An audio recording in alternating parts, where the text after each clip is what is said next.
Assalamualaikum warahmatullahi wabarakatuh. Alhamdulillah wa syukru ala ni'amillah amma ba'du. Pendengar dan pemirsa, amalan yang ditolak oleh Allah Subhanahu wa taala salah satunya yaitu perbuatan syirik, menyekutukan Allah, kemudian durhaka kepada kedua orang tua, meninggalkan medan perang, perbuatan riya dan perbuatan hasad. Lebih lengkapnya pendengar, amalan yang ditolak akan disampaikan oleh Dr. Hazali Dekania, SHI, MH, dosen UIN Sunan Gunung Jati Bandung, pimpinan Pondok Pesantren Husnul Khotimah. Silahkan Bu Ustazah. Baik, terima kasih. Bismillahirrahmanirrahim. Assalamualaikum warahmatullahi wabarakatuh. Alhamdulillah, alhamdulillahirabbil alamin, wa bihi nasta'inu ala umuri dunya waddin. Assalatu wassalamu ala asyrafil anbiya'i wal mursalin wa ala alihi wa ashabihi ajma'in, amma ba'd. Alhamdulillah para pemirsa semua dimanapun berada, hari ini kita bisa bertemu kembali pada acara Mutiara Pagi RRI Bandung. Tentu kita panjatkan, ya, jangan lupa ini selalu ya, senantiasa kita panjatkan puji syukur kehadirat Allah Subhanahu wa taala atas segala berkat, rahmat, inayahnya kepada kita. Jangan lupa kita juga sampaikan sholawat beserta salam kepada junjungan kita semua, Nabi kita Muhammad SAW, kepada para keluarganya, sahabatnya, serta kepada seluruh umat Islam dimanapun dan kapanpun.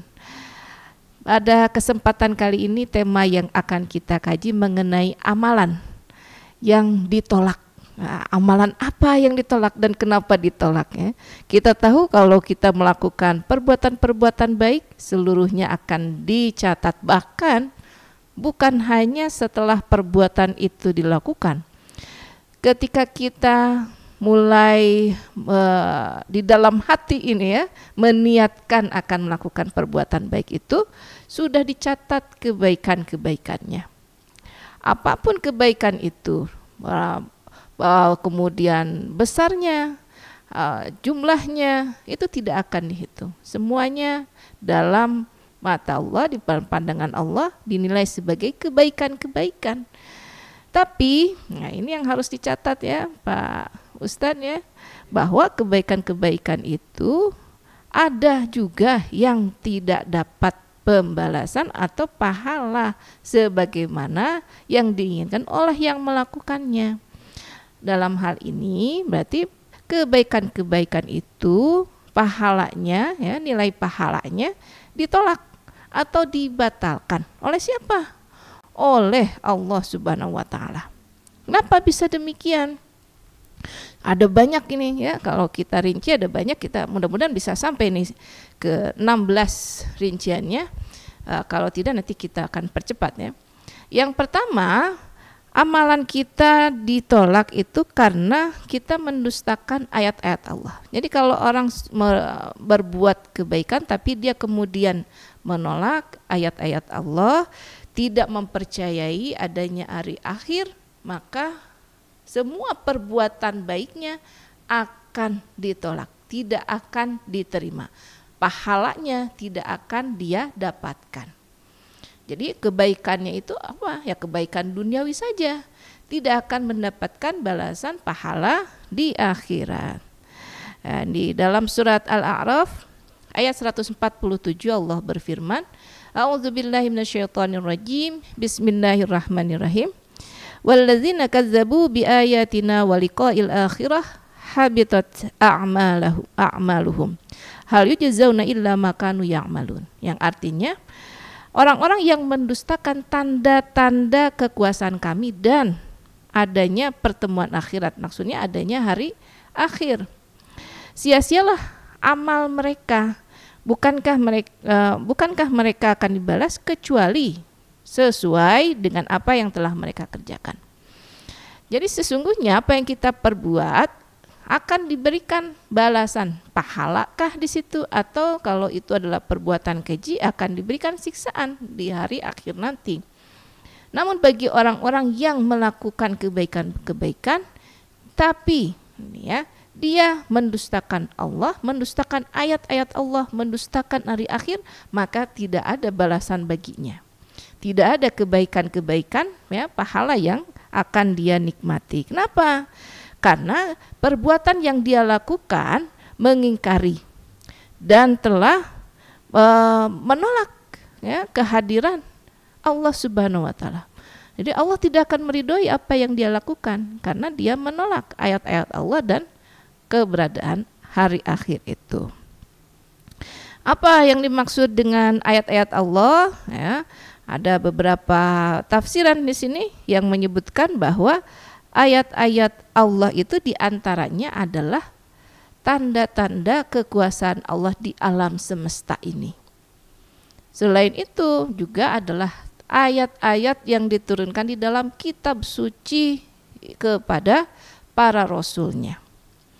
Jadi kalau kita menganggap bohong tanda kekuasaan Allah sekecil apapun itu, nah itu sudah perbuatan mendustakan kekuasaan Allah.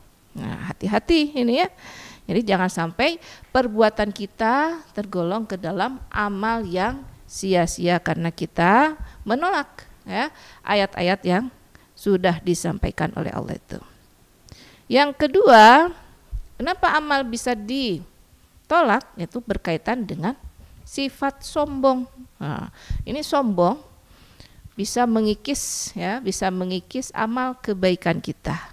Sombong, congkak gitu ya.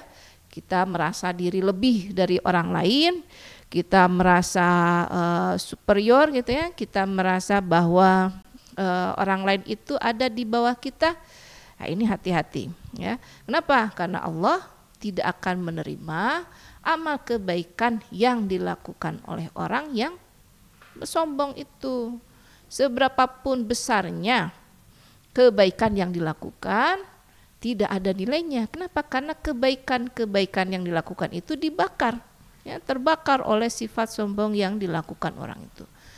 Kenapa demikian? Karena tidak ada satu makhluk pun yang bisa melebihi kekuasaan Allah. Sombong itu haknya siapa?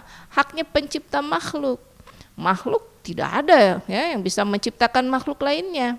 Makhluk tidak ada nih, ya. Manusia itu kan makhluk, ya. Selain Khalik, selain Allah Tuhan, itu kedudukannya adalah makhluk. Diciptakan dalam kedudukan yang setara, diciptakan dengan kelebihan-kelebihan juga yang sama, potensi-potensi kemanusiaan yang sama. Jadi kalau ada yang merasa diri, wah saya lebih pintar, saya lebih kaya, saya lebih tampan, saya lebih segalanya gitu ya, lebih dari orang yang sebelah kita, lebih dari orang-orang yang ada di hadapan kita, nauzubillah. Itu sudah ada termasuk di dalam dirinya, di dalam hatinya sifat-sifat sombong. Nah, ini sifat yang termasuk ke dalam ke dalam sifat yang dapat membatalkan kebaikan-kebaikan kita. Jadi kalau berbuat baik ya ikhlas saja, jangan karena kita ingin sombong nanti ya. Oh lihat dong saya bisa memberikan sedekahnya seharga satu ini, misalnya kemarin kurban ya, ada yang kurban kambing, oh lihat dong saya ini kurbannya kurban sapi, sapinya juga yang terbesar. Nah, itu hati-hati, itu sombong. Jadi sudah tidak ada ikhlas di dalam dirinya karena dia niat untuk kurbannya saja adalah untuk bisa menyombongkan diri di hadapan orang lain. Atau dia datang ke rumah-rumah panti asuhan, ke yayasan sosial, gitu ya. Untuk apa? Untuk foto-foto, nanti fotonya disimpan di media sosialnya. Nah, jadi apa nanti? Oh sombong ya. Untuk kalau niatnya sombong hati-hati. Tapi kalau niatnya untuk mengajak orang lain, nah beda lagi. Jadi apapun yang kita perbuat itu tergantung dengan amal, dengan niat yang kita sampaikan di dalam hati kita. Kalau niatnya untuk sombong, hapus semua kebaikan itu, hati-hati. Tapi kalau niatnya untuk mengajak orang lain dan kita melakukannya dengan ikhlas, insya Allah itu akan mengalir, amal kebaikan itu akan mengalir. Ya, ini baru 2 Pak ya, Pak Ustadz ya, masih banyak ini. Kemudian apalagi yang menyebabkan amal ditolak? Nah, Bisa jadi karena kita melakukan amal kebaikan itu semata-mata hanya untuk kebaikan di dunia. Semata-mata tadi hanya untuk memperlihatkan kepada orang lain bahwa kita orang baik misalnya ya, bahwa kita ini orang yang suka membantu orang lain, bahwa kita ini orang yang senang ya bersama-sama ini dengan orang-orang yang kurang mampu gitu ya, tinggal gitu. Sekedar untuk apa ya? Sekedar untuk pamer saja gitu. Sekedar untuk kebaikan-kebaikan duniawi saja. Nanti dia terkenal ya, nanti mungkin bisa jadi orang selebritis, bisa menjadi terpilih mungkin ya, kalau di dalam kemarin pesta pemilu macam-macam gitu ya, niatan-niatannya. Nah, jadi niatannya niatan duniawi, niatan karena ingin mendapatkan kebaikan yang bersifat duniawi saja. Ingat, dalam Islam pahala itu mengalirnya bukan hanya di dunia tapi bahkan nanti kelak di akhirat. Jadi tidak hanya kita ini berbuat kebaikan itu hanya untuk dunia kita, tidak, tapi kelak sampai di akhirat. Kita sedekah itu tidak hanya mengalirnya untuk kita di dunia ya, tapi sampai kita nanti di akhirat. Kalau itu sedekahnya sedekah jariyah, mengalir terus ya sedekah kita. Kita mengamalkan kebaikan-kebaikan, mengajarkan kepada orang lain hal-hal yang baik, kemudian mengajak orang lain untuk melakukan kebaikan, nah itu akan mengalir terus sampai kebaikan-kebaikan itu dilakukan oleh orang yang banyak ya. Kemudian amal ditolak disebabkan syirik ya, syirik atau musyrik. Ini hati-hati, karena kemusyrikan kadang juga tidak disadari. Ada kemusyrikan yang terang, menyekutukan Allah dengan zat yang lainnya ya, menyatakan ada Tuhan selain Allah, itu ya syiriknya syirik akbar. Ada syirik-syirik yang kecil yang kemudian tidak kita terasa. Kita menganggap ya bahwa di dalam semesta ini ada selain Allah, atau kita merendahkan ya ke penciptaan Allah. Ya, kita menganggap bahwa apa yang diciptakan ini hina, itu juga sudah termasuk syirik-syirik yang kecilnya. Menganggap bahwa diri kita punya kekuasaan lebih, seperti Fir'aun gitu ya. Padahal Fir'aun juga akhirnya meninggal dunia. Ya, tidak ada yang bisa melampaui kekuasaan Allah di dunia ini. Ya, makhluk namanya juga, orang yang diciptakan ya, sesuatu zat yang diciptakan oleh Khalik gitu. Tidak mungkin dia akan bisa melampaui kekuasaannya. Makanya tadi tidak boleh syirik, tidak boleh kita tadi sudah bahas yang kedua itu tidak boleh sombong. Kenapa? Karena itu adalah kekuasaan Allah semata. Kita bisa berbuat baik itu semata-mata karena kekuasaan Allah. Kita bisa memberikan bantuan kepada orang lain semata-mata karena kekuasaan Allah juga. Kita bisa mengajak orang lain untuk berbuat kebaikan ya semata-mata karena Allah juga. Jadi apapun amal kebaikan itu selalu niatkan itu adalah untuk Allah semata-mata. Nah, mungkin itu dulu ya. Nanti kita lanjutkan. Masih banyak. Pendengar dan pemirsa, tentu saja kita berharap bahwa amal kita ingin diterima oleh Allah Subhanahu wa taala. Tidak ingin ditolak karena sungguh sangat rugi sekali.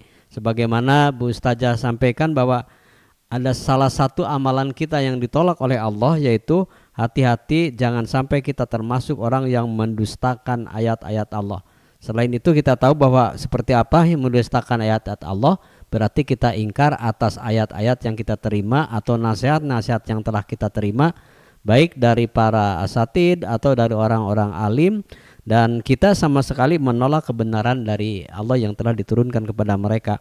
Kemudian hati-hati, ternyata sifat sombong setitik dalam hati kita, ada setitik sekecil saja ada sifat sombong, maka amal kita akan ditolak oleh Allah Subhanahu wa taala. Dan tentu yang lebih penting lagi, lakukan semua kebaikan itu semata-mata untuk dunia akhirat, bukan saja untuk tujuan dunia, tetapi ada akhir yang ada alam yang sangat panjang. Ada masanya yang kita tidak akan pernah kembali lagi, yaitu di alam mahsyar atau di akhirat nanti. Dan hati-hati yang terakhir Bu Ustazah sampaikan pendengar, supaya amal kita tidak ditolak oleh Allah, yaitu jangan syirik. Yaitu apa itu syirik? Mensekutukan Allah, membagikan keyakinan kita selain kepada Allah. Baik, masih banyak bahasan kita di amalan yang ditolak oleh Ustazah Dr. Hajah Dekania. Kita ikuti kembali. Baik, kita lanjutkan ya. Jadi kita baru sampai ke 4 tadi. Kita lanjutkan yang kelima. Nah, yang kelima, amal kebaikan bisa ditolak itu karena kita ini ada perbuatan murtad. Apa itu murtad? Murtad berarti riddah atau dia keluar dari agama Islam. Jadi sebanyak apapun perbuatan kebaikan ya yang setelah dia lakukan sebelum dia keluar murtad dari Islam, itu tidak akan dihitung ya, itu akan dihapuskan. Dan ini yang harus diperhatikan. Kenapa Islam ini sangat menolak perbuatan murtad. Bahkan di dalam Islam perbuatan murtad ini dihukum dengan hukuman yang berat. Itu hukuman mati. Kalau di dalam dalam Al-Qur'an ada berbicara mengenai kebebasan beragama. Misalnya di dalam surat Al-Kafirun ayat ke-6. A'udzubillahi minasyaitonirrajim. Bismillahirrahmanirrahim. Lakum dinukum waliyadin. Bagimu agamamu, bagiku agamaku. Maksudnya apa ya? Sepanjang dia tidak masuk ke dalam agama Islam, silahkan. Dia tetap di dalam agamanya. Tapi ketika sudah masuk ke dalam agama Islam, harus tunduk patuh kepada aturan yang ada di dalam agama Islam. Ini tidak boleh, ini ayatnya kan kaitan dengan kebebasan beragama, terutama dijalankan ketika di periode di negara Madinah ya. Di negara Madinah itu Rasulullah ini menjadi pendatang muhajirin ya. Dan kemudian di Madinahnya sendiri terdiri dari banyak sekali agama. Islam datang tapi kemudian mengakui ya agama yang lain. Bukan nilai kebenarannya yang diakui, tapi mereka diberikan kebebasan untuk berada tetap di dalam keyakinan agamanya, untuk menjalankan agamanya. Tidak dipaksa harus masuk Islam. Tidak ada paksaan itu. Tapi kemudian karena melihat ajaran Islam itu demikian hebatnya, ajaran Islam itu sungguh penuh nilai-nilai kemanusiaan, akhirnya penduduk Madinah semuanya ini ya, hampir semuanya berbondong-bondong masuk ke dalam agama Islam. Ini yang luar biasa. Dan ketika dia sudah masuk Islam, ya sudah berlaku aturan hukum Islam. Kayaknya tidak boleh seseorang itu murtad ya, karena dengan murtad apapun yang dia lakukan di sebelumnya itu menjadi sia-sia ya. Kemudian amalan yang ditolak itu disebut ya karena dia menyebut-nyebut kebaikan yang telah dilakukannya, kemudian dia menyakiti orang yang menerima bantuannya. Misalnya ini ya Pak, kita datang bantu si X gitu ya, ya saya bantu kamu ya sekian rupiah ini untuk sekolah anak-anak kamu, tapi kemudian diikuti dengan kata-kata yang kasar ya, kamu juga jangan malas-malasan untuk berusaha supaya nanti tidak meminta bantuan lagi pada orang lain gitu ya. Kalau mau bantulah ya dengan ikhlas, jangan sampai kita menyakiti orang yang kita bantu. Ya, atau diungkit-ungkit, kemarin kan sudah saya kasih, apalagi diungkitnya di depan orang banyak ya. Jangan, itu sama dengan kita membatalkan apa yang kita berikan. Orang yang kita beri bantuan pun kan akhirnya jadi tidak enak, jadi sungkan nanti minta bantuan kita lagi. Padahal membantu orang yang dalam kesulitan pahalanya luar biasa besar. Ini kalau kita tahu pahala ya, perbuatan kebaikan kita di dalam hitungan Allah, nah ini pasti orang-orang akan berduyun-duyun ini, berlomba-lomba untuk berbuat kebaikan. Untungnya tidak kelihatan ya, malaikat yang mencatat untungnya tidak kelihatan. Jadi orang kan melakukan kebaikan-kebaikan itu betul-betul ya, kalau dia dalam hatinya dengan kebaikan-kebaikan ingin mencapai keridhaan Allah, dia akan melakukan sungguh-sungguh. Tapi orang yang sebaliknya itu akan kelihatan ya, orang yang munafik gitu akan kelihatan ya, dia semata-mata tadi karena ingin berbuat baik itu hanya karena keinginan duniawinya saja supaya terpenuhi, supaya dikenal oleh orang lain bahwa dia adalah orang yang baik, supaya dikenal bahwa dia adalah orang yang hebat gitu ya, yang suka membantu orang lain. Nah, kemudian ini yang juga tidak boleh dilakukan adalah riya. Riya itu pamer ya. Jadi sombong, ini nanti deketan juga ini ke riyanya ya. Kenapa? Sombong merasa diri lebih hebat. Riya ini pamer pada orang lain karena merasa bahwa dia banyak kelebihan-kelebihan. Akhirnya apa yang dilakukan ketika membantu orang lain itu tidak tulus, itu tidak ikhlas. Membantu masjid misalnya ya, membayar honor atau uang kehormatan untuk pengelola masjid misalnya, ini semata-mata hanya ingin disebutkan, misalnya ingin disebut sebagai orang yang baik. Padahal ya, kalau memang ingin infak, ingin sedekah, selalu niatkan atas nama Allah, ikhlaskan semata-mata karena Allah, supaya nanti pahalanya kembali kepada kita. Karena pahala sedekah itu, ini matematika Allah itu beda dengan matematika kita. 1 kali 100, kalau matematika Allah bisa beratus-ratus kali lipat.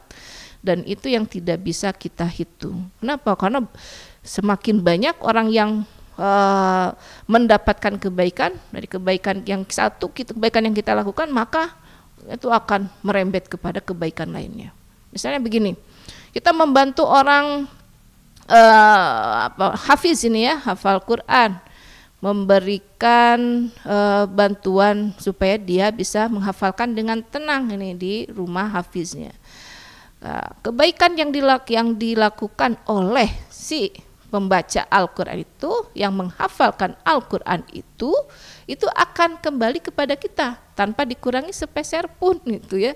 Jadi kalau kita memberi bantuan kepada mereka, ini akan kembali kepada kita. Membaca Al-Quran itu kan besar sekali pahalanya ya Pak ya. Ya, tidak kemudian 1 kali baca 10 misalnya, itu dihitung per huruf pun, apakah per hurufnya atau per bacaannya. Kalau per bacaannya nanti berlipat-lipat lagi, itu yang tidak bisa terhitungnya. Jadi ketika kita membantu orang lain, terus orang lain itu juga memberikan kebaikan-kebaikan, kita mendapatkan pahala juga dari kebaikan itu. Makanya rugi kalau kita lakukan itu dengan disertai dengan riya, karena semua yang kita lakukan sebelumnya itu menjadi terhapus. Jadi kemarin yang kita lakukan itu ya tidak ada nilai pahalanya, rugi sekali ini ya. Nah, hati-hati, jauhkan ya, jauhkan dari riya. Termasuk kalau sholat ini, sholat ada juga ini ya di spill gitu ya, kalau anak muda bilangnya, disebutkan ini dalam Al-Quran. Jadi kecelakaan bagi orang yang sholat. Kenapa? Ini orang sholat tapi celaka. Ya kalau dia sholatnya itu lalai, menunda-nunda waktu sholat sampai di akhir, bahkan mungkin sampai terlewatkan waktu sholatnya, dan juga dia riya. Jadi kalau sholatnya disertai dengan kelalaian, juga dengan riyanya, hapus ini pahala sholatnya. Di depan orang misalnya sholatnya dibacaannya dipanjang-panjangkan, nanti kalau nggak ada orang, maaf, cukup aja bacaannya falak binas gitu ya, yang pendek-pendek. Hati-hati, ini juga tidak terasa itu masuk ke dalam perbuatan yang riya juga. Mungkin itu, Mangga. Baik pendengar dan pemirsa, ketika kita berbicara amalan yang ditolak oleh Allah, ini sangat panjang dan masih banyak keterangan-keterangan lain yang ingin disampaikan kepada Anda. Namun pendengar, salah satu kutipan dari baginda Rasulullah SAW dalam sebuah hadisnya, pada hari kiamat Allah akan mengusir orang-orang yang riya. Allah menyuruh mereka mencari pahala dari orang-orang yang mereka harapkan pujian Allah. Kemudian juga pendengar, kita tahu bahwa pergilah kalian kepada orang-orang yang kalian harapkan pujiannya waktu di dunia, karena semata-mata ibadahnya karena manusia. Seperti yang disampaikan Dr. Hazah Dedekania, bahwa amalan yang ditolak oleh Allah. Di akhir perjumpaan kita, Bu Ustazah, apa yang bisa disampaikan poin penting dari amalan yang ditolak oleh Allah? Ya, poin penting dari amal yang kita lakukan. Ini tadi banyak sekali ya, bahkan masih banyak itu sebenarnya. Ya, kalau sampai 16 kita tadi baru sampai nomor 7-nya. Jadi masih ada, tidak boleh nifak, tidak boleh fasik, itu masih ada, masih banyak ya. Tidak boleh juga kita berbuat aniaya kepada orang lain, kepada manusia yang lain. Jadi pada intinya perbuatan-perbuatan baik yang kita lakukan itu harus selalu kita niatkan semata-mata untuk mencari keridhaan dari Allah Subhanahu wa taala. Semata-mata kita ikhlaskan perbuatan itu karena kita ingin menjadi hambanya yang taat dan tunduk, yang beriman itu, yang takwa kepada Allah Subhanahu wa taala. Ya, tidak untuk mencari hal-hal yang bersifat duniawi, tapi semata-mata mencari keikhlasan kita gitu ya, mendapatkan ridho Allah. Jadi kita tidak perlu menghitung berapa kebaikan yang kita lakukan hari ini, tidak perlu. Berapa keburukan yang kita lakukan hari ini, itu yang perlu dihitung justru. Jadi kalau kebaikan tidak perlu kita hitung keburukan kita. Supaya apa? Supaya kita tidak menjadi hamba yang nantinya tekor itu apa ya istilahnya ya, yang kekurangan ya, yang bangkrut di akhirat nanti. Kita ingin jadi orang yang penuh berlimpahan kasih sayang dari Allah, maka yang di dunia ini kita penuhi hidup kita dengan kebaikan-kebaikan yang semata-mata diniatkan pada Allah Subhanahu wa taala. Mungkin itu. Terima kasih. Pendengar dan pemirsa, terima kasih Anda masih bersama kami di Mutiara Pagi RRI Bandung, Pro 1 FM 97,6 MHz. Nantikan selanjutnya di pembahasan yang lain dengan tema yang berbeda. Terima kasih. Wassalamualaikum warahmatullahi wabarakatuh.